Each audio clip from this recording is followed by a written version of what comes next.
اگلی حدیث راستے کے آداب، من آداب الطریق۔ عمر رضی اللہ تعالیٰ عنہ سے مروی ہے، بے شک رسول اللہ صلی اللہ علیہ وسلم نے فرمایا راستے میں بیٹھنے سے بچو، اگر ایسا ضرور کرنا پڑے، یعنی کسی بھی مجبوری کے تحت آپ کو راستے میں بیٹھنا ہی پڑے تو راستے کو اس کا حق دو۔ کہا گیا یعنی پوچھا گیا اس کا حق کیا ہے؟ آپ صلی اللہ علیہ وسلم نے فرمایا نگاہ کو نیچا رکھنا اور سلام کا جواب دینا اور ناواقف کی رہنمائی کرنا۔ اسے ابو داؤد بزار نے روایت کیا ہے اور یہ حدیث سلسلۃ صحیحہ میں موجود ہے۔ اب آپ دیکھیے تو نبی اکرم صلی اللہ علیہ وسلم نے سب سے پہلی بات جو اس حدیث میں بتائی وہ یہ کہ راستے میں بیٹھنے سے بچو، کیونکہ راستے میں کھڑے رہنا یا بیٹھنا شریف لوگوں کے شائر نشان نہیں ہے۔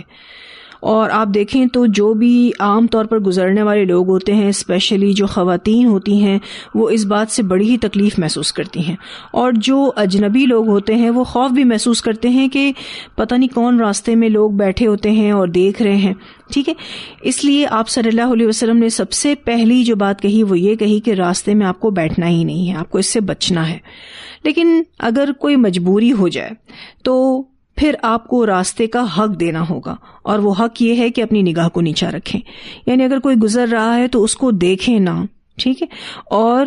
سلام کا جواب دینا، کیونکہ جو گزرنے والا ہوگا اگر وہ سلام کرتا ہے تو آپ سلام کا جواب دیں۔ اور اسی طرح سے اگر کوئی آپ سے گائیڈنس مانگتا ہے، کوئی پتہ معلوم کرنا چاہتا ہے، کوئی راستہ سمجھنا چاہتا ہے تو آپ اس کو گائیڈ کریں۔ نبی اکرم صلی اللہ علیہ وسلم کے کہنے کے مطابق ہی ہمیں عمل کرنا چاہیے۔ ویسے بھی آپ دیکھیے کہ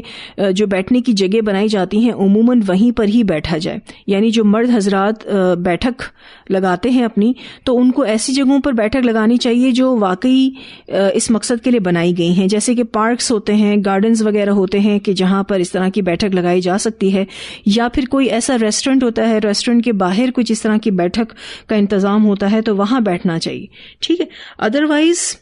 راستے میں بیٹھنا جو ہے وہ الاؤڈ نہیں ہے۔ اور آپ دیکھیے تو پارکس ہو گئے یا گارڈنز ہو گئے یا اس طرح کے ریسٹورنٹس کے باہر اگر کوئی بیٹھک کی جگہ ہوتی ہیں تو وہ گزرگاہوں سے ہٹ کر ہوتی ہیں،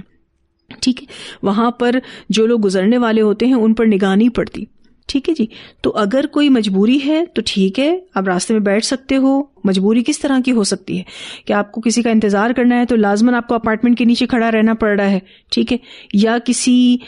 سڑک کے کنارے کھڑا رہنا پڑ رہا ہے کیونکہ آپ کسی کا انتظار کر رہے ہیں، تو اس صورتحال میں تو انسان مجبور ہوتا ہے، یا پھر کسی ایمرجنسی کے تحت اس کو وہاں کھڑا رہنا پڑ رہا ہو تو اور بات ہے۔ لیکن اگر کوئی مجبوری نہیں تو راستے میں بیٹھنے سے نبی اکرم صلی اللہ علیہ وسلم نے منع فرمایا ہے۔ اب آپ دیکھیے کہ جب آپ گھر سے بھی نکلتے ہیں یا آپ کہیں پر بھی باہر نکلتے ہیں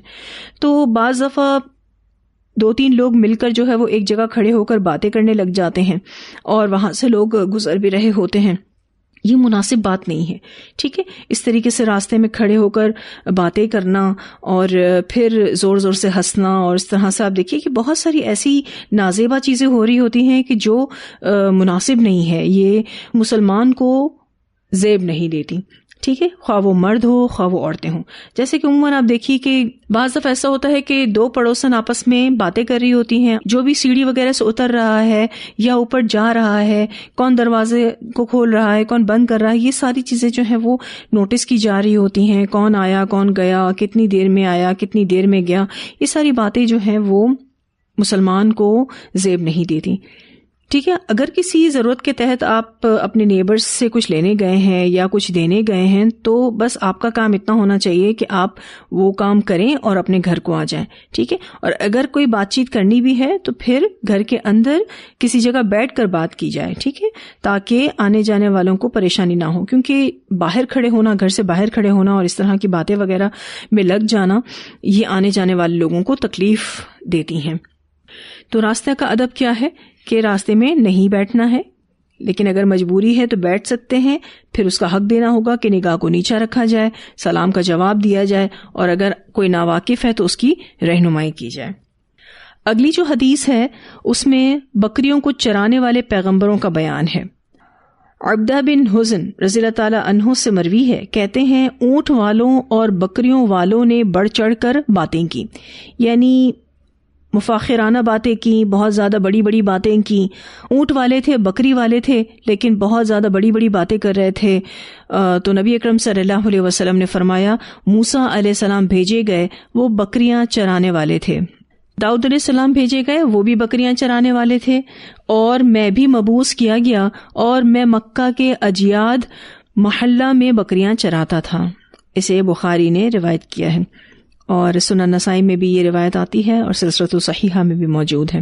اب یہاں کیا بات ہو رہی ہے؟ یہاں یہ بات ہو رہی ہے کہ جو اونٹ والے اور بکری والے تھے نا، وہ بہت زیادہ فخر پر مبنی باتیں کر رہے تھے. تو آپ صلی اللہ علیہ وسلم نے عاجزی کا میسج دینے کے لیے کہا کہ دیکھو موسیٰ علیہ السلام جو کلیم اللہ تھے، ان کا کتنا بڑا درجہ تھا کہ اللہ تعالیٰ نے ان سے کلام کیا. یہ جو کام ہے یہ بہت معمولی کام ہے، لیکن اتنے بڑے پیغمبر نے یہ کام کیا. اسی طرح سے داؤد علیہ السلام بھی بھیجے گئے تو وہ بھی یہ کام کیا کرتے تھے، اور اسی طرح سے نبی اکرم صلی اللہ علیہ وسلم بھی بھیجے گئے اور آپ صلی اللہ علیہ وسلم نے بھی یہ کام کیا.